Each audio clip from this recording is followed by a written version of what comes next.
제6장. 베냐민 자손들아, 예루살렘 가운데로부터 피난하라. 드고아에서 나팔을 불고 베타기렘에서 깃발을 들라. 재앙과 큰 파멸이 북방에서 엿보아 오미니라. 아름답고 우아한 시온의 딸을 내가 멸절하리니 목자들이 그 양떼를 몰고 와서 주위에 자기 장막을 치고 각기 그 처소에서 먹이리로다. 너희는 그를 칠 준비를 하라. 일어나라, 우리가 정오에 올라가자. 아하, 아깝다. 날이 기울어 저녁 그늘이 길었구나. 일어나라, 우리가 밤에 올라가서 그 요새들을 헐자 하도다. 만군의 여호와께서 이와 같이 말하노라. 너희는 나무를 베어서 예루살렘을 향하여 목책을 만들라. 이는 벌받을 성이라. 그 중에는 오직 포악한 것뿐이니라. 샘이 그물을 솟구쳐냄 같이 그가 그 악을 드러내니 폭력과 탈취가 거기에서 들리며 질병과 살상이 내 앞에 계속하느니라. 예루살렘아, 너는 훈계를 받으라. 그리하지 아니하면 내 마음이 너를 싫어하고 너를 황폐하게 하여 주민이 없는 땅으로 만들리라. 만군의 여호와께서 이와 같이 말씀하시되 포도를 따듯이 그들이 이스라엘의 남은 자를 말갛게 주우리라. 너는 포도 따는 자처럼 내 손을 광주리에 자주자주 놀리라 하시나니 내가 누구에게 말하며 누구에게 경책하여 듣게 할꼬. 보라, 그 귀가 할례를 받지 못하였으므로 듣지 못하는도다. 보라, 여호와의 말씀을 그들이 자신들에게 욕으로 여기고 이를 즐겨하지 아니하니 그러므로 여호와의 분노가 내게 가득하여 참기 어렵도다. 그것을 거리에 있는 아이들과 모인 청년들에게 부으리니 남편과 아내와 나이 든 사람과 늙은이가 다 잡히리로다. 내가 그 땅 주민에게 내 손을 펼 것인즉 그들의 집과 밭과 아내가 타인의 소유로 이전되리라. 여호와의 말씀이니라. 이는 그들이 가장 작은 자로부터 큰 자까지 다 탐욕을 부리며 선지자로부터 세상까지 다 그 짓을 행함이라. 그들이 내 백성의 상처를 가볍게 여기면서 말하기를 평강하다 평강하다 하나 평강이 없도다. 그들이 가증한 일을 행할 때 부끄러워하였느냐? 아니라 조금도 부끄러워하지 않을 뿐 아니라 얼굴도 붉어지지 않았느니라. 그러므로 그들이 엎드러지는 자와 함께 엎드러질 것이라. 내가 그들을 벌하리니 그때 그들이 거꾸로지리라.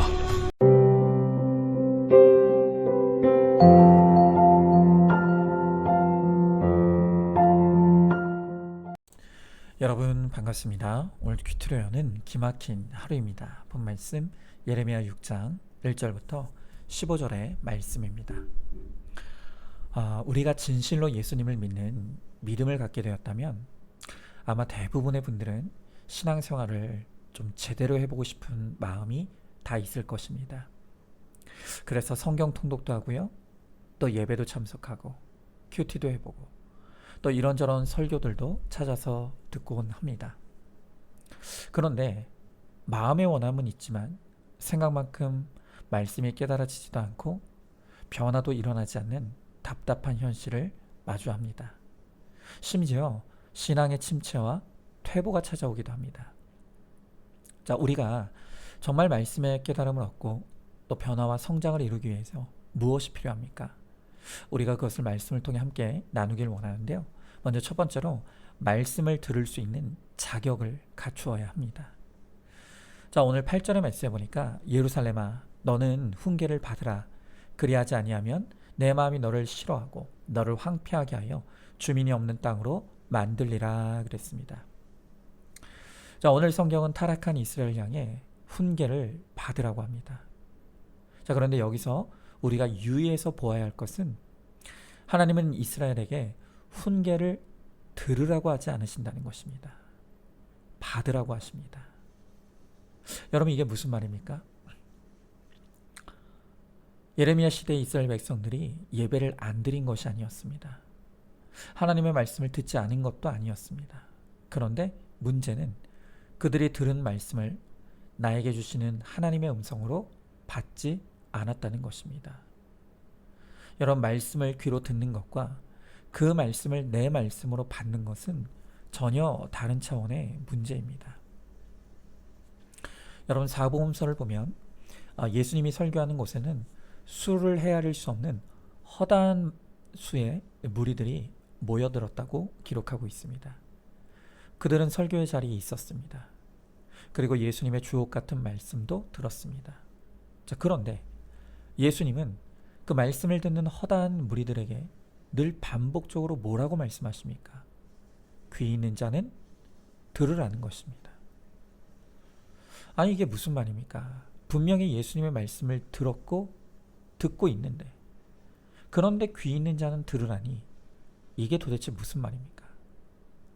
그러니까 아무리 말씀을 들어도 그것을 나에게 주시는 하나님의 음성으로 받지 않는 자들이 너무 많다는 것입니다.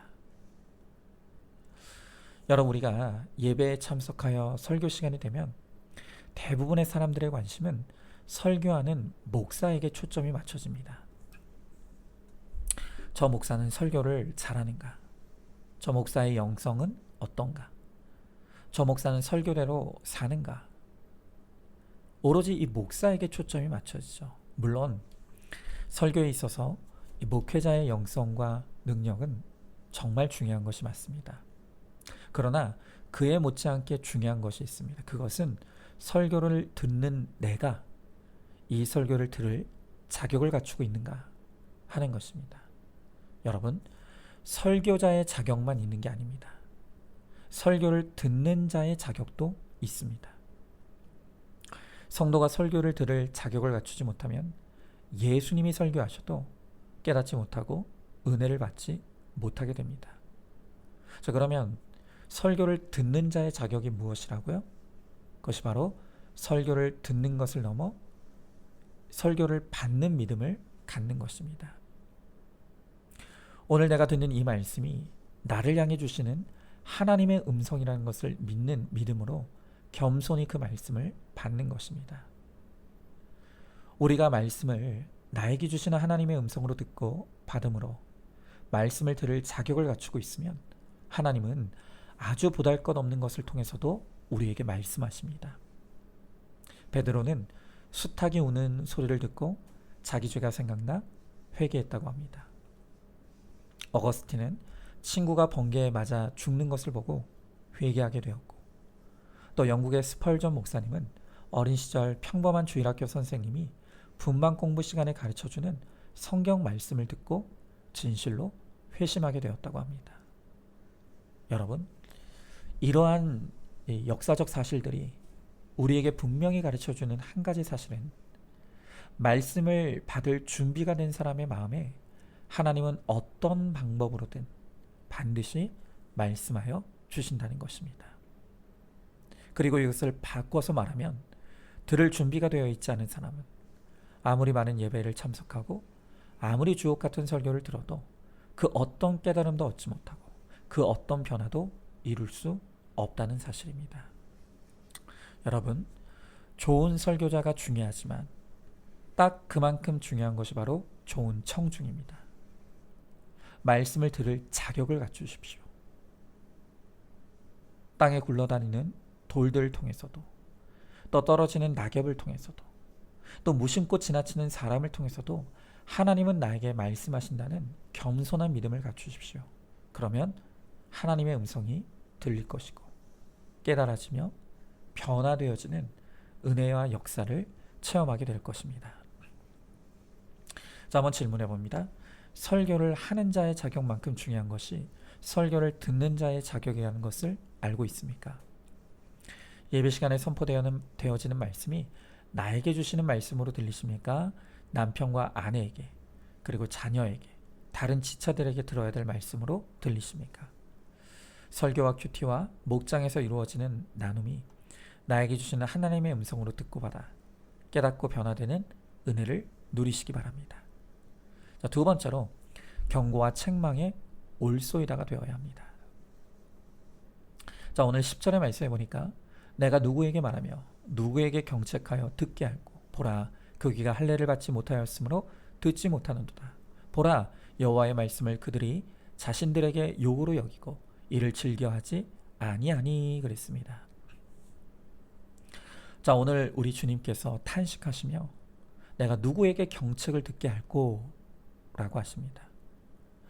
여러분, 여기서 이 경책의 뜻은 우리 큐티책에 나와 있는 것처럼 정신을 차리도록 호되게 꾸짖다 라는 뜻입니다.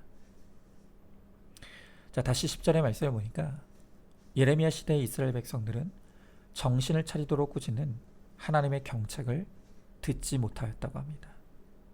그것을 욕으로 여기며 기분 나빠했다는 것입니다. 그런데 그 결과로 이스라엘은 결국 타락하고 멸망을 맞이하게 됩니다.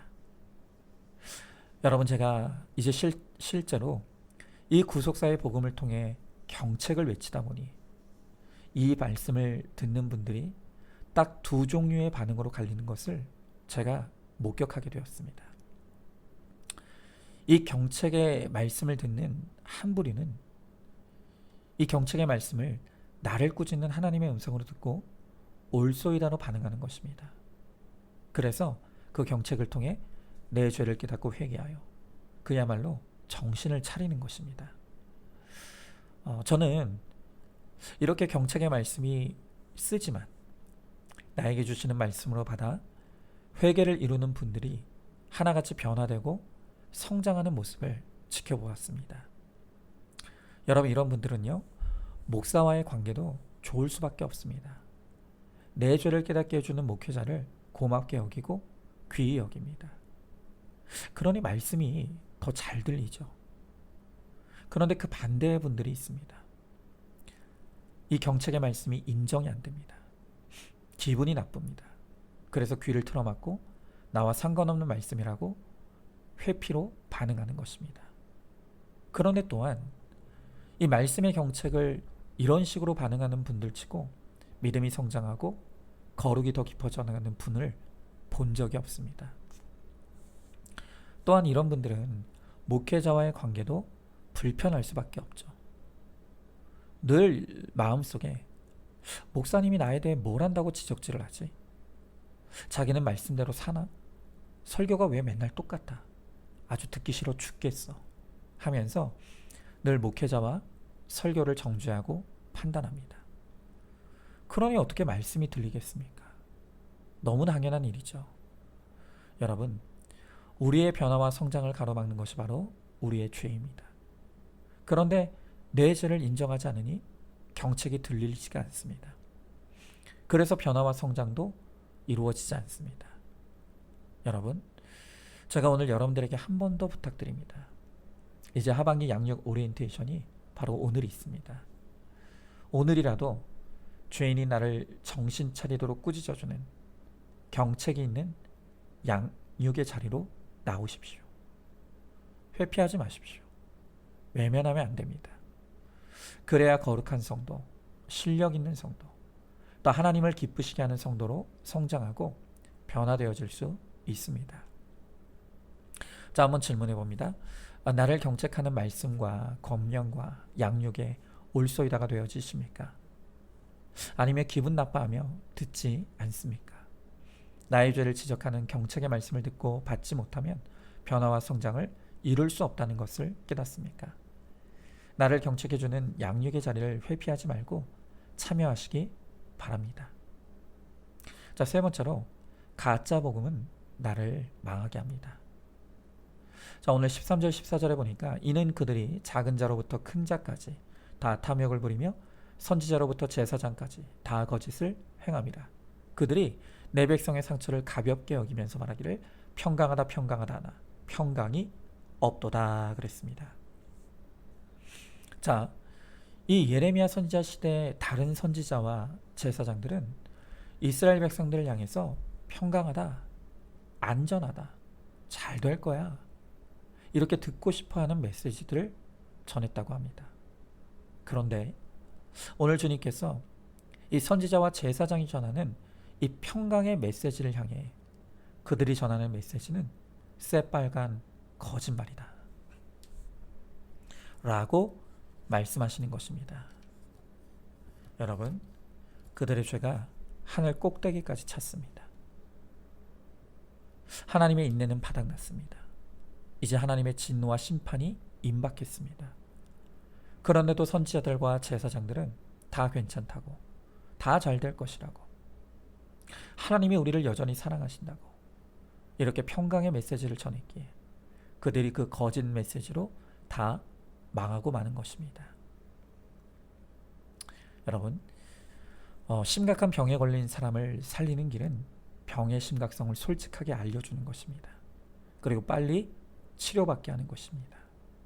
물론 그렇게 상태를 알렸는데도 듣는 사람이 그 사실을 인정하지 않고 치료를 거부하면 그 모든 책임은 듣지 않은 자에게 있는 것입니다. 그리고 전하는 자는 책임이 없습니다. 여러분, 우리도 마찬가지입니다. 성경은 분명히 우리가 다 100% 죄인이라고 말씀하고 계십니다. 우리가 다 병든 자라고 하십니다. 그래서 우리는 회개와 죄사함, 그리고 하나님의 치료해 주시는 은혜가 간절히 필요한 자들입니다. 여기서 예외인 사람은 단 한 사람도 없습니다. 그런데 여러분이 내 죄를 인정하지 않고 회개하지 않으면 여러분에게 결코 평강은 없습니다. 변화도 없습니다. 그런데도 여전히 나는 괜찮다고, 나는 그 정도는 아니라고, 나는 문제가 없다고, 평강하다고 하면 하나님은 그 모든 책임을 회개하기를 거부한 나에게 물으실 수밖에 없는 것입니다. 여러분, 진정한 평강은 교훈과 경책의 말씀을 듣고 받아 회개를 이룰 때 하나님께로부터 선물로 주어지는 것입니다. 특별히 이 회개에 있어서 또 한 가지 중요한 것이 있는데, 회개는 일회성의 이벤트가 아니라는 것입니다. 평생 계속되어져야 할 우리의 거룩한 의무입니다. 어떤 사람은요, 과거에 뜨겁게 회개한 체험을 한 후에 이제는 내가 변화되었으니 더는 회개할 것이 없다고 착각하는 사람들이 있습니다. 그런데 이런 분들은 오히려 더 교만해집니다. 더 강팍해집니다. 전보다 더 신앙의 퇴보를 이루는 것을 수도 없이 보았습니다. 여러분, 어제의 회개는 어제로 끝난 것입니다.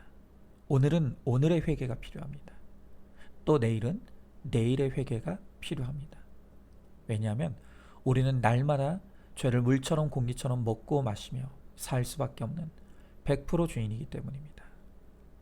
그러므로 하나님 앞에서 내가 죽을 때까지 되었다함이 없음을 인정하면서 날마다 큐티로 내 죄를 보고 끊임없이 회개할 때 하나님께서 하늘의 평강을 우리에게 선물로 주실 것입니다.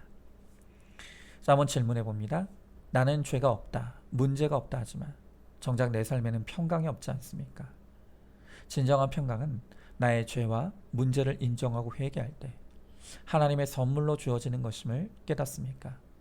회개는 평생 계속되어야 할 거룩한 의무라는 것을 깨닫습니까?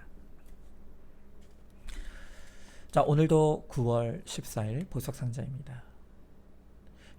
힘든 현재를 벗어나기 위해 이혼하고 도망치는 것은 결코 새로운 시작이 아닙니다. 아멘. 우리 함께 기도하겠습니다. 주님, 감사합니다. 오늘 주님께서 우리를 변화시키길 원하시고 우리를 거룩하게 하길 원하신다고 하십니다. 그런데 우리가 깨닫는 것도 없고 변화되어지는 것도 없어 답답하고 힘들기만 합니다. 오늘 주님께서 그런 우리를 향해서 말씀을 들을 수 있는 자격을 갖추어야 한다고 말씀하십니다. 말씀을 들을 자격이 있는 자는 그 말씀을 귀로 듣기만 하는 것이 아니라 그 말씀을 나에게 주시는 하나님의 음성으로 받아 회개를 이루는 자라고 말씀하십니다. 또한 하나님이 꾸짖으시는 이 경책의 말씀을 올소이다로 반응하며 그 말씀을 통해 나의 회개를 이루는 자가 변화되고 새로워진다고 하십니다. 하나님, 그런데도 우리는 나는 문제없다고, 나는 평강하다고 하면서 하나님의 교훈도 하나님의 경책도 귀를 막고 듣지 않기에 우리 인생에 변화가 없고 성장이 없고 또한 우리에게 평강이 없습니다. 주님, 이제는 정말로 주의 경책의 말씀을 올소이다로 듣고 받아 그 말씀을 통해 나의 회개를 이루고 회개하는 자에게 주시는 평강의 은혜, 변화의 은혜를 받아 누리는 우리 모두가 되게 하여 주시옵소서. 믿사오며 사랑이 많으신 우리 예수님 이름 받들어 기도드리옵나이다. 아멘. 오늘도 큐티로 기막힌 하루를 살아내는 하늘가족 공동체 우리 모든 성도님 되시기를 주님의 이름으로 축복합니다.